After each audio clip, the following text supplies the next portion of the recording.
So if our goal is adaptive expertise, one useful starting point is to look at the knowledge structures that experts possess in comparison to the ones that novices, our students, have. There's actually a lot of research about that, and it comes down to this idea. The idea that if we could open our people, anybody actually, people's brains and look inside, we would find webs of interconnected knowledge. That's how the brain works. For experts, those webs, those networks, would be rich and meaningful. Rich in the sense that there will be a lot of nodes in this web, just because experts know a lot. Meaningful refers to the fact that the nodes will be interconnected very well.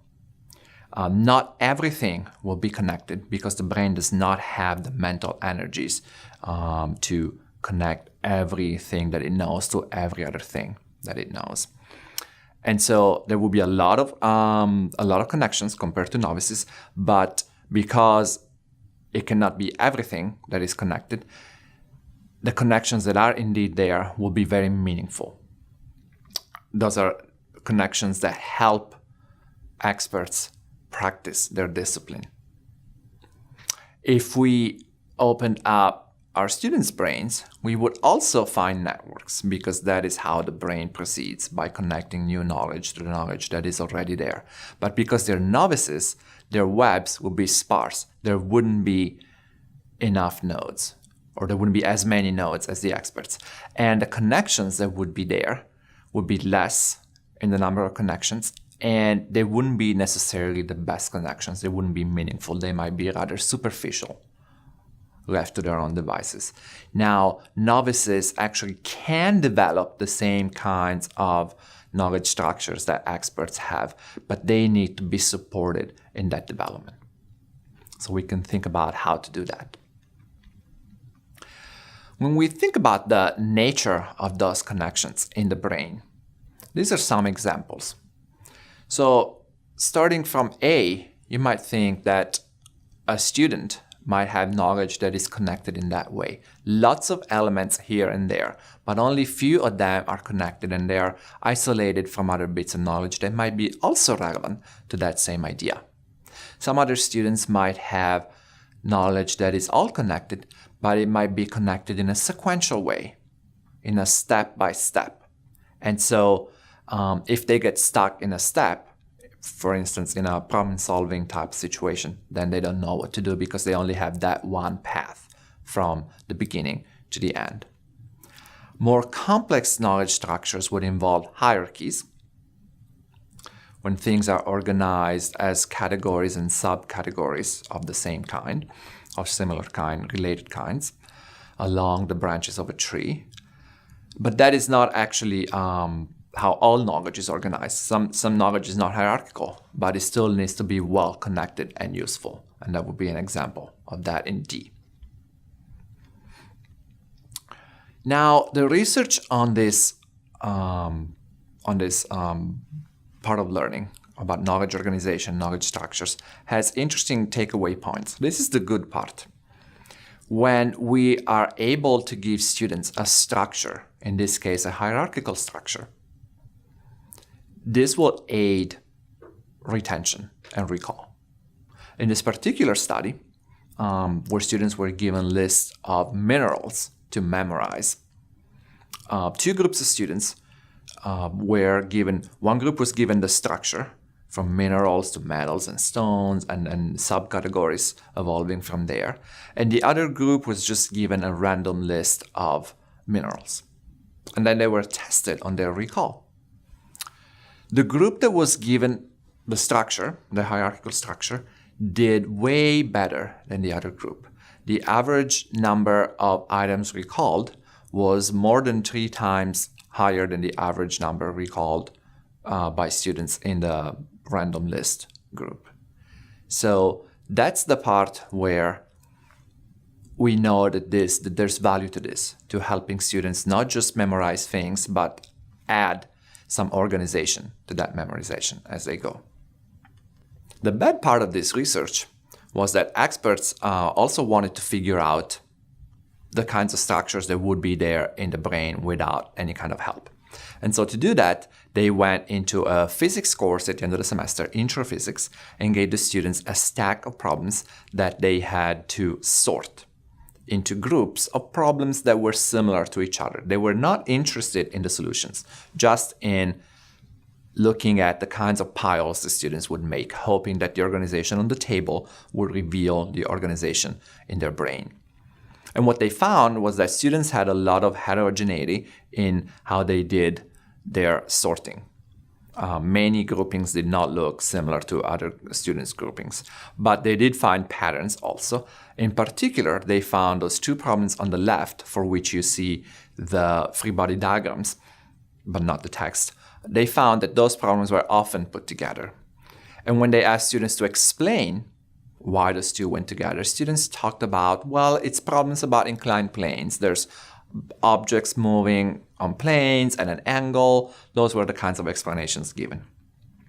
Then they gave the same stack of problems to the experts and asked them to do the same task. And what they found there was that the experts had much less variability in terms of how they did the task. And in particular, they never put together that inclined plane problem with the other one. Instead, it went with a pulley problem. And when they had to explain why, they talked about conservation of energy as being the underlying principle behind both problems.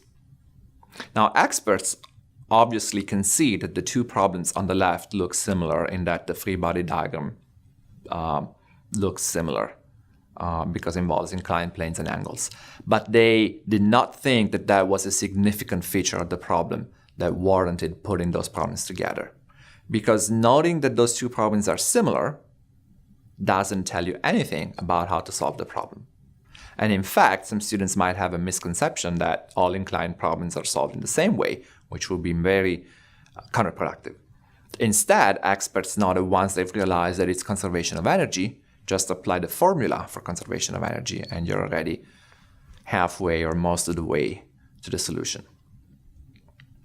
So the takeaway from this research is that students left to their own devices will form organizations in their head, but those organizations are not going to be helpful necessarily, and they might actually hinder further learning. Now, this is not something that just students do. I'm going to give you an example. This is the ugly out of this research to show that we are all prone to this idea in terms of forming bad organizations. I'm going to read a paragraph to you from a book. The man was worried. His car came to a halt and he was all alone. It was extremely dark and cold. The man took off his overcoat, rolled down the window, and got out of his car as quickly as possible.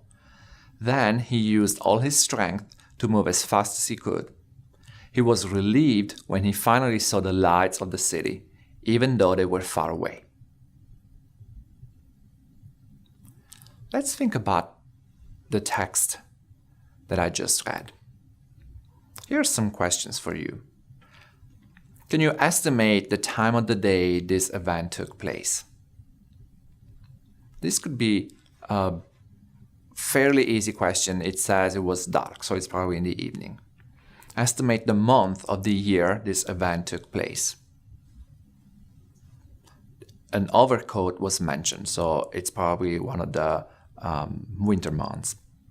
But then the questions become more difficult to think about. Describe the location where the car probably came to a halt.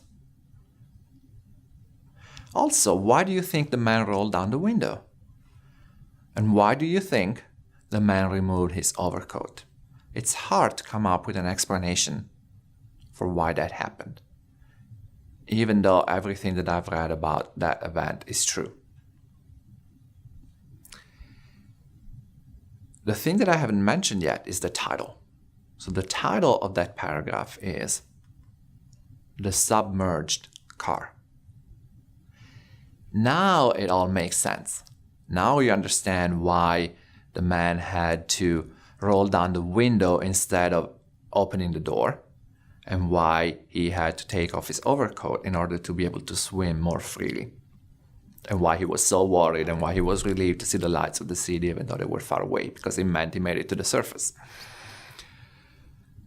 The idea here is that there is a key element that's missing that forces us to not be able to organize the events in the story in the way they're meant to be organized.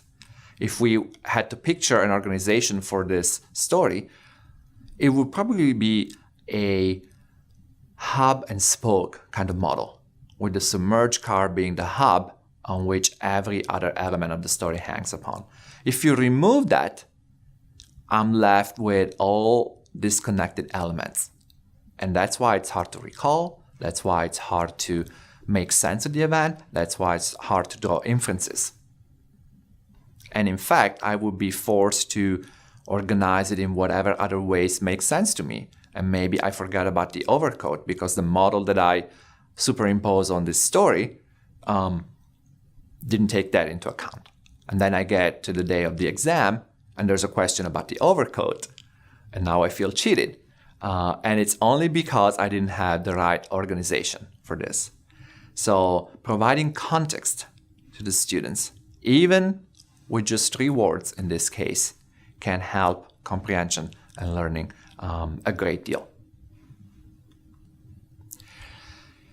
In terms of practices, what can we actually do to provide that kind of overarching organization? At the course level, some people advocate providing students with a graphic syllabus that is not just a list of topics you're going to cover in the course, but it actually shows the organization of those topics. So in this case, this is my personal graphic syllabus for a graduate course in Bayesian statistics that I taught a few semesters back. And it shows on top that there is a progression in the topics, in the big chunks of topics that we traverse in the semester. But then we drill down deeper and deeper as we go into the semester in each one of them, and how they're connected to each other and how they branch off, what the hierarchy of that is.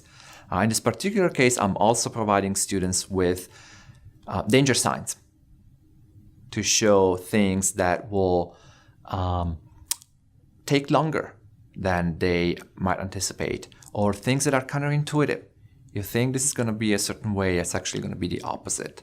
And so those can be good signposts for navigating the course.